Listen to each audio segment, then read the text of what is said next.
जय हिंद दोस्तों, कैसे हैं आप सभी लोग। उम्मीद करते हैं आप लोग अच्छे होंगे। अपने जो देश की टेक्नोलॉजी है वो चरम सीमा पे है और अपने देश के जो नेता हैं, जो कानून सब कुछ बनाते हैं, वो भी गजब के कानून नियम बनाते हैं। मानना पड़ेगा कि आखिरकार ये जो कानून नियम बनाते हैं वो कैसे बनाते हैं। अभी हाल ही में, नाम नहीं लूँगा ऐसे क्षुद्र लोगों का, अभी एक हाल ही में एक मैटर आया। उस मैटर में हो क्या रहा है कि एक लड़की एक लड़के से प्रेम करती है और प्रेम करने के बाद वो शादी भी कर लेती है। बताया जा रहा है कि माता पिता के खिलाफ हो करके वो लड़का शादी किया है और वो लड़का आउट ऑफ कंट्री कमाता है। उस लड़की को ये भी बताया जा रहा है कि उस लड़की को पर मंथ 50,000 रुपये भेजने का काम करता है। लेकिन गजब है वो लड़की।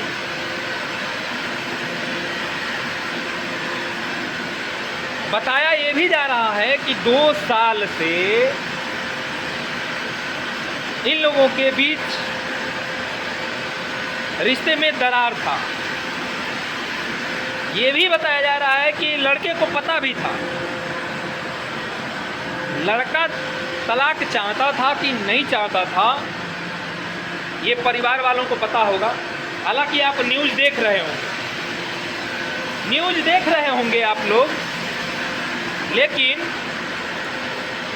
मज़ेदार बात तो ये है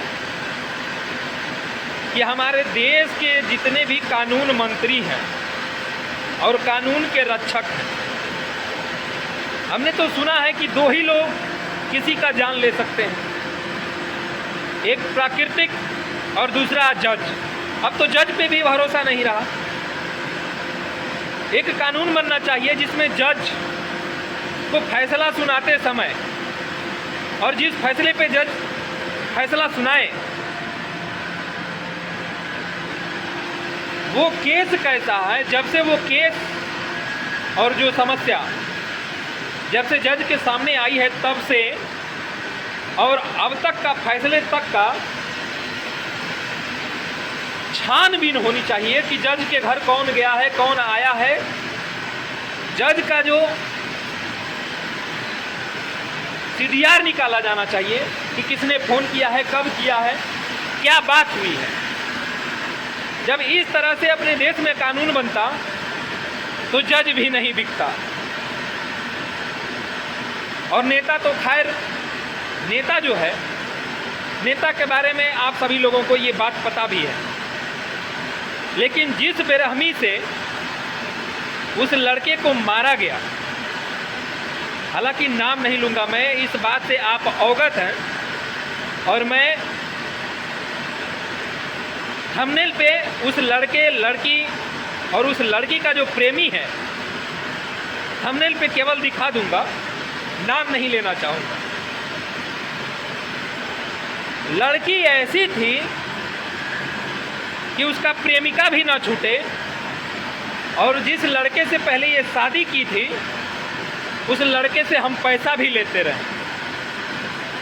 ऐसी लड़की जो है दुनिया में पहली बार सामने नहीं, बल्कि ऐसे लड़के और लड़कियां बहुत होंगे। लेकिन धन्य है इस देश का कानून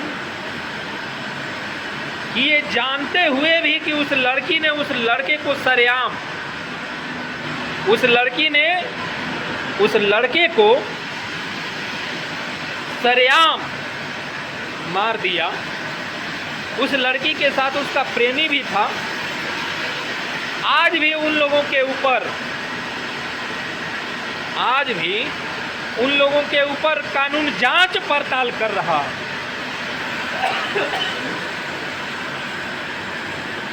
अरे जब साफ साफ ये साबित तो हो गया कि नहीं इन्हीं दोनों ने किया है, बीच चौराहे पे खड़ा करके बम से उड़ा देना चाहिए ऐसे लोगों को,